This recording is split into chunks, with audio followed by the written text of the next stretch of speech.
हम लोग पढ़ेंगे कानों में कंगना राजा राधिका रमन प्रसाद सिंह जो एसटीटी हिंदी में जो है इसका सिलेबस में हमारा है। किरना तुम्हारे कानों में क्या है?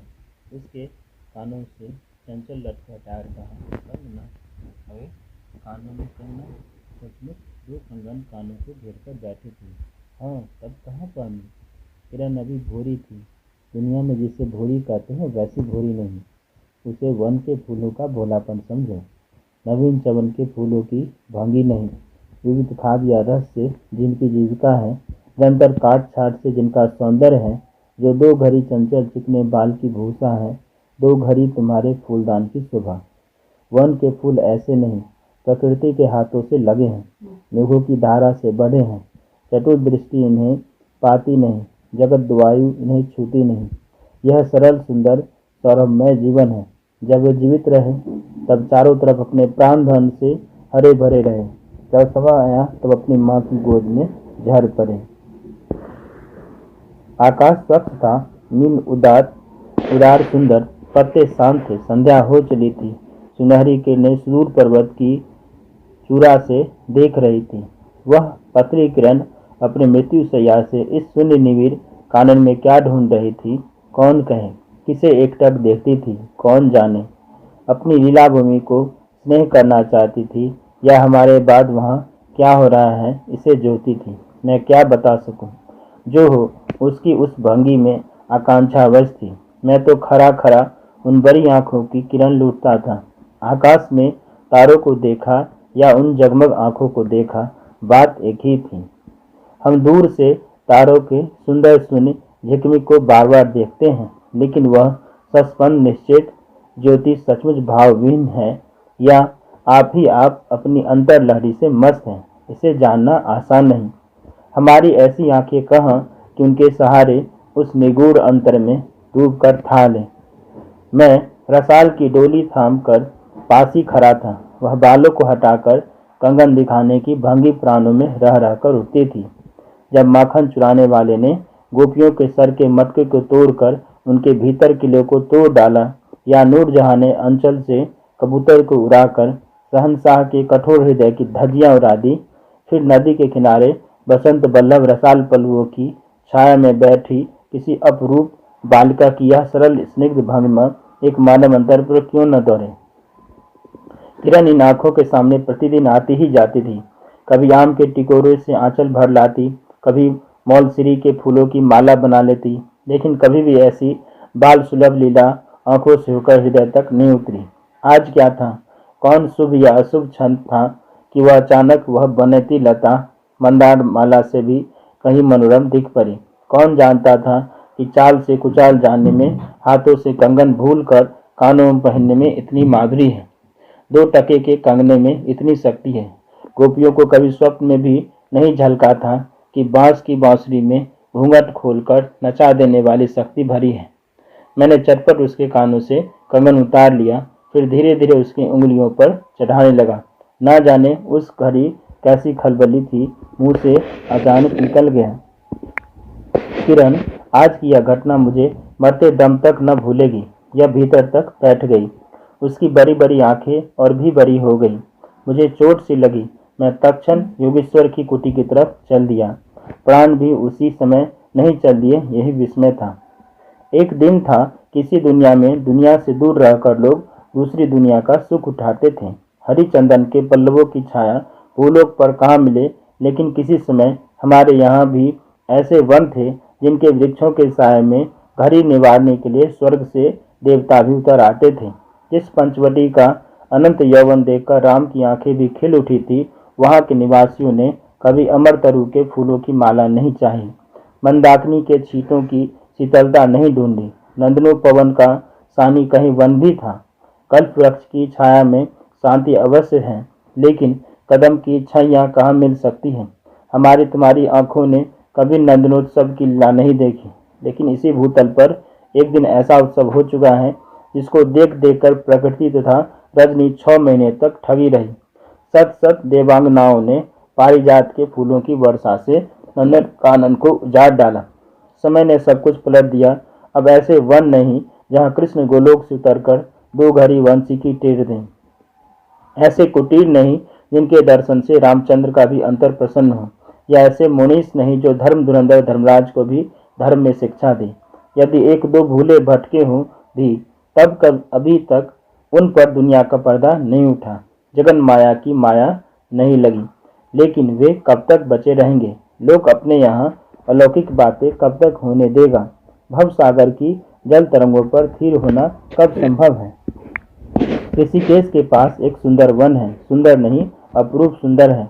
वह प्रमोद वन के विलास निकुंजों जैसा सुंदर नहीं, वरन चित्रकूट या पंचवटी के महिमा से मंडित है। वहाँ चिकनी चांदनी में बैठकर कनक घुंघरू की इच्छा नहीं होती, वरन प्राणों में एक ऐसी आवेश धारा उठती है जो कभी अनंत साधना के कूल पर पहुँचाती है, कभी जीव जगत के एक एक तत्व से दौड़ मिलती है। गंगा की अनंत गरिमा, वन की निविड़ योग निद्रा वहीं देख पड़ेगी। कौन कहे वहां जाकर यह चंचल चित्त क्या चाहता है? गंभीर अलौकिक आनंद या शांत सुंदर मरण? इसी वन में एक कुटी बनाकर योगेश्वर रहते थे। योगेश्वर ही थे, यद्यपि वह भूतल ही पर रहते थे तथा वे उन्हें इस लोक का जीव कहना यथार्थ नहीं था। उनकी चित्तवृत्ति सरस्वती के श्री चरणों में थी या ब्रह्मलोक की अनंत शांति में लिपटी थी, और वह बालिका स्वर्ग से एक रश्मि उतरकर उस घने जंगल में उजेला करती फिरती थी। वह लौकिक मायावश जीवन नहीं था, इसे बंधन रहित बाधाहीन नास्ती किरणों की लेखा कहिए।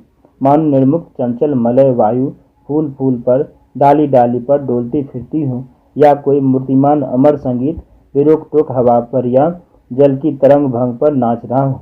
मैं ही वहाँ इस लोक का प्रतिनिधि था, मैं ही उन्हें उनकी अलौकिक स्थिति से इस जटिल मर्त्य राज में खींच लाता था।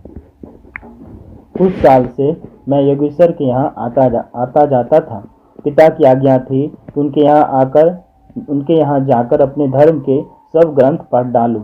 योगेश्वर और बाबा लड़कपन के साथी थे, इसलिए उनकी मुझ पर इतनी दया थी।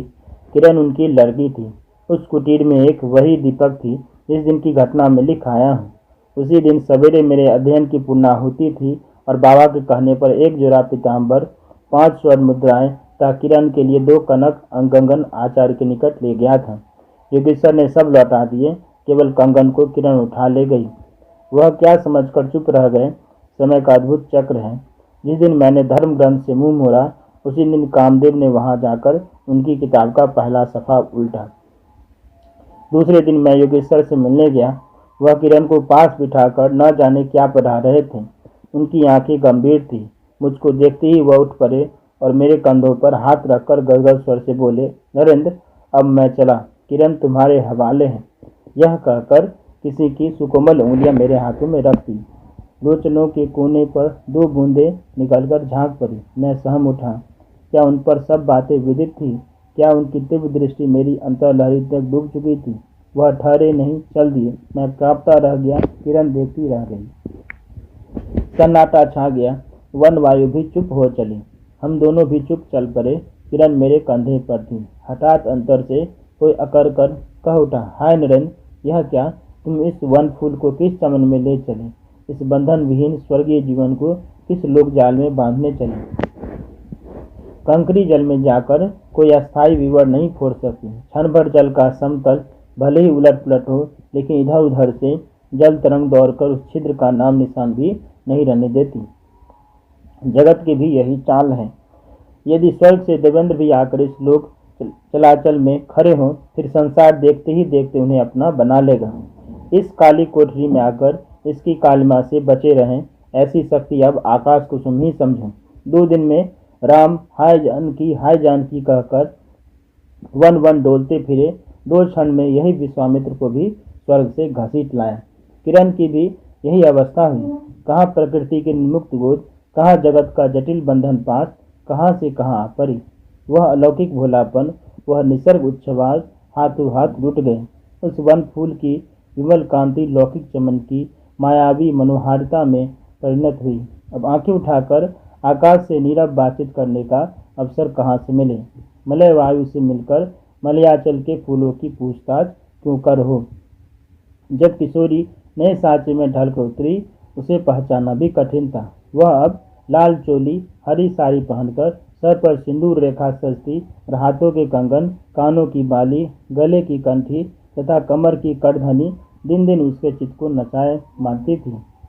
जब कभी वह सज धज कर चांदनी में कोठे पर उठती और वसंत वायु उसके आंचल से मोतिया की लपट लाकर मेरे बरामदे में भर देता, फिर किसी मतवाली माधुरी या तीव्र मदिरा के नशे में मेरा मस्तिष्क घूम जाता और मैं चटपट अपना प्रेम चित्कार फूलदान रंगीन चिट्ठी में भर जूही के हाथ ऊपर भेजवाता या बाजार से दौड़कर कटकी गहने या विलायती चूड़ी खरीद लाता। लेकिन जो हो, अब भी कभी कभी उसके प्रफुल्ल वदन पर उस आलोक आलोक की छटा पूर्वजन्म की सुख स्मृतिवत चली जाती थी और आंखें उसे जीवन सुंदर झिकमिक का नाच दिखाती थी। जब अंतर प्रसन्न था, फिर बाहरी चेष्टा पर प्रतिबिंब क्यों न पड़े। यूं ही 2 साल मुरादाबाद में कट गए। एक दिन मोहन के यहाँ नाच देखने गया। वही किन्नरी से आंखें मिली क्या लीन हो गई। नवीन यौवन, कोकिल कंठा, चतुर चंचल चेष्टा तथा मायावी चमक। अब चित्त को चलाने के लिए और क्या चाहिए। किन्नरी सचमुच किन्नरी ही थी, नाचने वाली नहीं, नचाने वाली थी। पहली बार देखकर उसे इस लोक की सुंदरी समझना दुष्कर था। एक लपट जो लगती किसी नशा सी चढ़ जाती। यारों ने मुझे और भी चढ़ा दिया। आंखें मिलती मिलती मिल गई, हृदय को भी साथ साथ घसीट ले गई। फिर क्या था, इतने दिनों की धर्म शिक्षा, 7 वत्सर की पूज्य लक्ष्मी, बाप दादों की कुल प्रतिष्ठा, पत्नी से पवित्र प्रेम एक एक करके उस प्रदीप वासना कुंड में भस्म होने लगे। अग्नि और भी बढ़ती गई। किन्नरों की चिकनी दृष्टि, चिकनी बातें घी बरसाती रही। घर बार सब जल उठा। मैं भी निरंतर जलने लगा, लेकिन जो जो जलता गया जलने की इच्छा चलाती रही। 5 महीने कट गए, नशा उतरा नहीं। बनारसी साड़ी, पारसी जैकेट, मोती का हार, कटकी कर्णफूल सब कुछ लाकर उस मायाकारी के अलग तक रंजित चरणों पर रखी। किरण हेमंत की मालती बनी थी, जिस पर एक फूल नहीं, एक पल्लव नहीं। घर की वधू क्या करती, जो अनंत सूत्र से बना था, जो अनंत जीवन का संगी था, वही हाथों हाथ पराये के हाथ बिक गया। फिर ये तो 2 दिन के चकमकी खिलौने थे, इन्हें शरीर बदलते क्या देर लगे। दिन भर बहानों की माला गूंथ गूंथ कर किरण के गले में और शाम को मोती की माला उस नाचने वाली के गले में सशंक निर्लज डाल देना, यही मेरा जीवन निर्वाह था। एक दिन सारी बातें खुल गई। किरण पछाड़ खाकर भूमि पर जा पड़ी। उसकी आंखों में आंसू न थे, मेरी आंखों में दया न थी। बरसात की रात थी, रिमझिम बूंदों की झरी थी। चांदनी मेघों से आंख मुंदोवल खेल रही थी। बिजली काले कपाट से बार बार झांकती थी, किसे चंचला देखती थी तथा बादल किस मरोड़ से रह रहकर चिल्लाते थे, इन्हें सोचने का मुझे अवसर नहीं था। मैं तो किन्नरी के दरवाजे से हताश लौटा था। आंखों के ऊपर न चांदनी थी न बदरी थी। त्रिशंकु ने स्वर को जाते जाते बीच में ही टांग कर किस दुख को उठाए, और मैं तो अपने स्वर के दरवाजे पर सर रखकर निराश लौटा था। मेरी वेदना क्यों न बड़ी हो। हाय, मेरी अंगुलियों में एक अंगूठी भी रहती तो उसे नजर कर उसके चरणों पर लौटता। घर पर आते ही जूही को पुकार उठा, जूही, किरण के पास कुछ भी बचा हो तब फौरन जाकर मांग लाओ। ऊपर से कोई आवाज नहीं आई, केवल सर के ऊपर से एक काला बादल कालान चित्कार के चिल्ला उठा। मेरा मस्तिष्क घूम गया। मैं तत्क्षण कोठे पर दौड़ा। सब संदूक झांके, जो कुछ मिला सब तोड़ डाला, लेकिन मिला कुछ भी नहीं। अलमारी में केवल मकड़े का जाल था। श्रृंगार बक्स में एक छिपकली बैठी थी। उसी दम किरण पर झपटा। पास आते ही सहम गया। वह एक तकिए के सहारे निस्सहाय निस्पंद लेटी थी। केवल चांद ने खिड़की से होकर उसे गोद में ले रखा था और वायु उस शरीर पर जल से भिगोया पंखा झेल रही थी। मुख पर एक अपरूप छटा थी। कौन कहे कहीं जीवन की शेष रश्मि क्षण भर वहीं अटकी हो। आंखों में एक जीवन ज्योति थी। शायद प्राण शरीर से निकलकर किसी आश्रय से वहां बैठ रहा था। मैं फिर पुकार उठा, किरण, किरण, तुम्हारे पास कोई गहना भी रहा है? हाँ, चीन कंठ की कांकड़ी थी। कहाँ है? अभी देखने दो। उसने धीरे से घूंघट सरकाकर कहा। वही कानों का कंगना। सर तकिए से ढल पड़ा, आंख भी झिप गई। वह जीवंत रेखा कहाँ चली गई? क्या इतने ही के लिए अब तक ठहरी थी? आंखें मुख पर जा पड़ी। वही कंगन थे, वैसे ही कानों को घेर कर बैठे थे। मेरी स्मृति त्वरित वेग से नाच उठी। दुष्यंत ने अंगूठी पहचान ली। भूली शकुंतला उस पर याद आ गई, लेकिन दुष्यंत सौभाग्यशाली थे, चक्रवर्ती राजा थे। अपनी प्राण प्रिया को आकाश पाताल छानकर ढूंढ निकाला। मेरी किरण तो इस भूतल पर न थी कि किसी तरह प्राण देकर भी पता पाता। परलोक से ढूंढ निकालूं, ऐसी शक्ति इस दीनहीन मानव में कहाँ। चढ़ा नशा उतर पड़ा, सारी बातें सूझ गई, आंखों पर की पट्टी खुल पड़ी। लेकिन हाय, खुली भी तो उसी समय जब जीवन में केवल अंधकार ही रह गया।